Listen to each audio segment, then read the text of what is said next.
Good morning guys, Teacher A here and welcome to Gurong Pinoy sa Amerika. So for today, ang lesson natin ay Systems of Linear Inequalities. So may nag-send sa atin na member ng ating community para gawin yung learning task number 2 wherein sabi dito, graph the following inequalities and identify at least 3 points that belong to the solution set of the inequalities. So, paano ba yon? Let's have example number 1.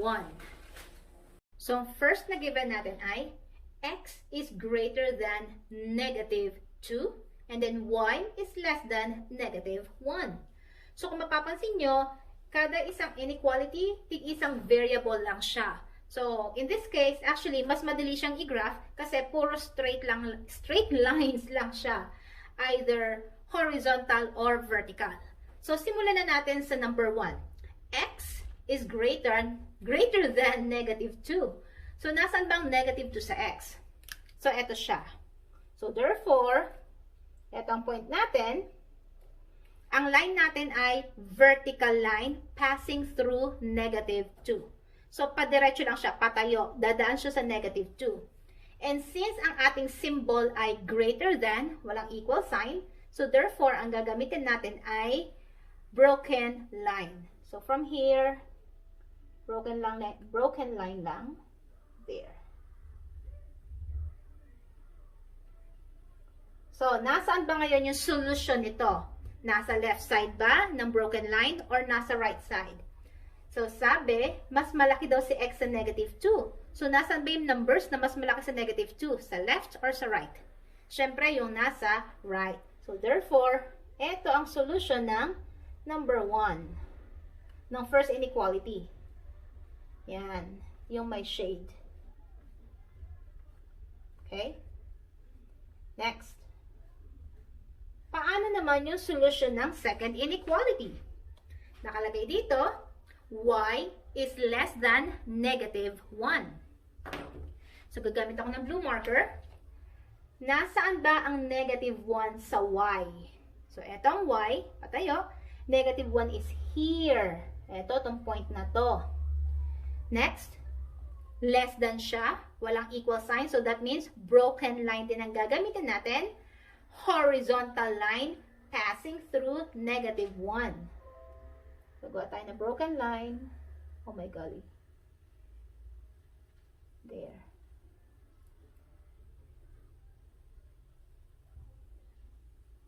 Yan. Alam. Linawan lang natin siya. There. So, next step. Nasaan yung solution ng inequality na to? Nasa taas ba or nasa baba ng negative 1? Sabi sa given, mas maliit daw siya sa negative 1. Mas mababa sa negative 1. So, therefore, ang solution ay nasa ilalim. So, dito solution ng inequality.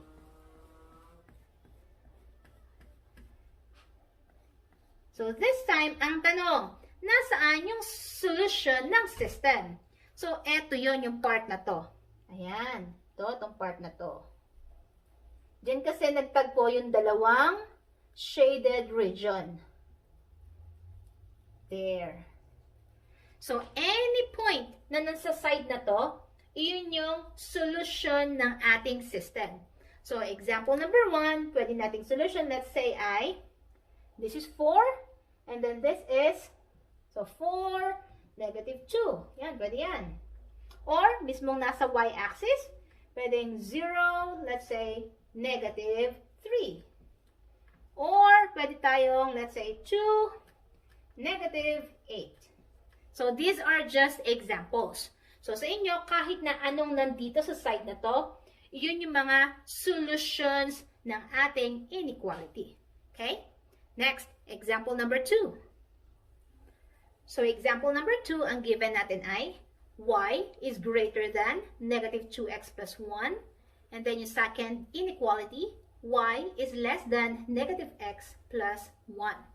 So, sa pag-graph nito, pwede natin gamitin yung slope-intercept form na y equals mx plus b. Kasi, nakaayos na yung mga given natin. So, dun muna tayo sa first inequality na y is greater than negative 2x plus 1. So, in graphing, first step, hanapin natin si M at saka si B. So, si B, yun yung constant term na 1. Si M, yun yung coefficient ng x. So, that is negative 2. So, paano natin i-graph to? So, since whole number ang ating M, lagyan natin siya ng over 1. Kasi, yung numerator, yun yung movement natin pataas or pababa.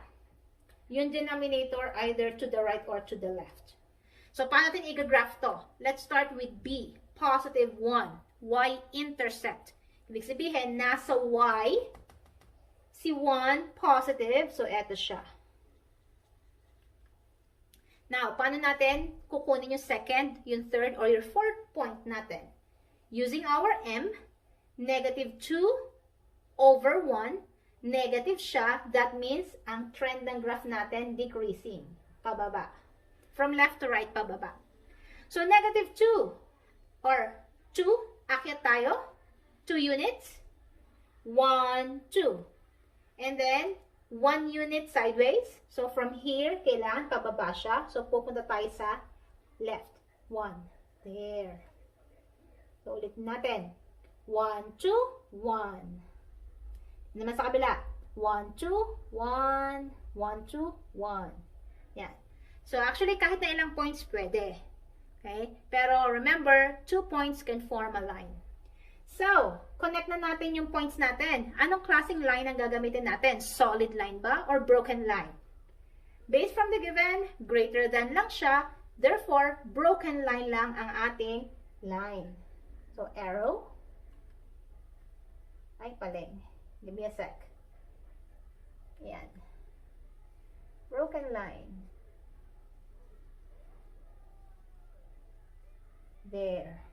So, yan ang ating graph. Yung graph ng first inequality. Second inequality, y is less than negative x plus 1.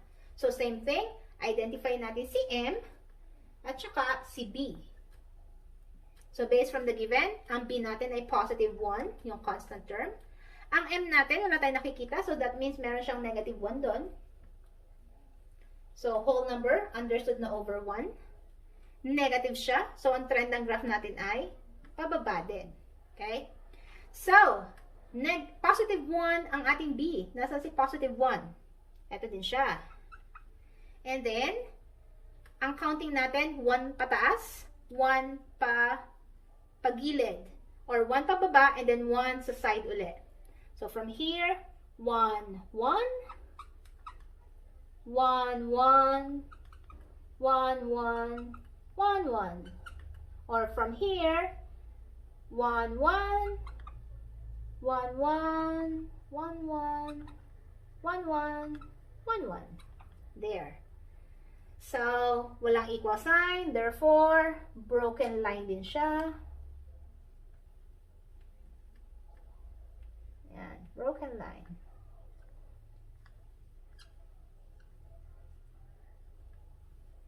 Now, nasaan ang solution ng mga inequalities? Doon muna tayo sa purple. Purple natin, y is less than negative 2x plus 1. So, mas malaki daw si y sa negative 2x plus 1. Magkuha tayo ng ating test point, which is, let's say, ang test point natin ay 0, 0. Ito, sa ilalim. So, i-plug in natin si 0, 0 dito. Tingnan natin kung true or false siya. Kapag true, ibig sabihin yung shade niya nasa ilalim. Kapag false, nasa taas. So, y is 0 is greater than negative 2 times 0 plus 1. So, 0 na to. So, 0 is greater than 1, which is false. So, ibig sabihin, yung shade ng ating purple, wala sa 0, 0. Nasa taas. So, dito. Saan yung purple? Yan. Hindi sa purple. Yan. Next, sa blue naman. Nasaan yung shade niya? Again, ang test point natin ay 0, 0. Mas madali kasi siya. So, y ay 0 is less than negative. X is 0. Wala naman negative 0. Plus 1. So, matitira ay 0 is less than 1, which is true. So, therefore, yung kulay blue, ang shade naman niya ay pababa. So, pababa naman siya. Doon sa sakop yung 0, 0 kasi true statement siya. Yan. Huwag natin masyadong i-shade yun. So, therefore, yung solution ng inequality, yung combination ng dalawang shades, eto siya. Ayan. Yung mga nandito. Yan. Yung small portion lang na to. So, ano-ano yung mga points na nandun? Check natin. So, meron tayong 2 and negative 2. So, that's 1. Na lang. 2 and negative 2. What else? Meron tayong 4 and negative 4. Ano pa yung nandun? Pwedeng 5 and 5. Negative 5. Yan.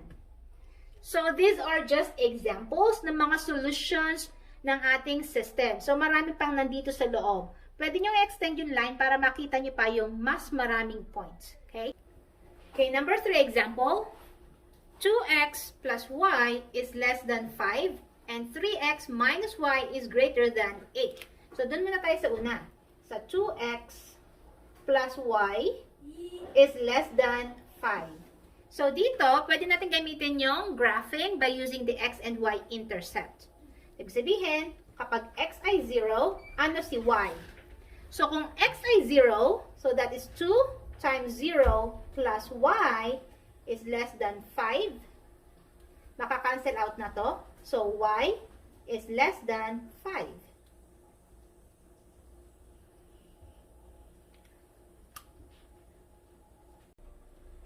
So, that's it for today, guys. Kung natuto kayo sa ating lesson today, kindly give me a like para i-share to yung YouTube sa iba at meron ding makapagsagot na kanilang module, Learning Task number 2. Okay? So, see you on my next video. Paalam!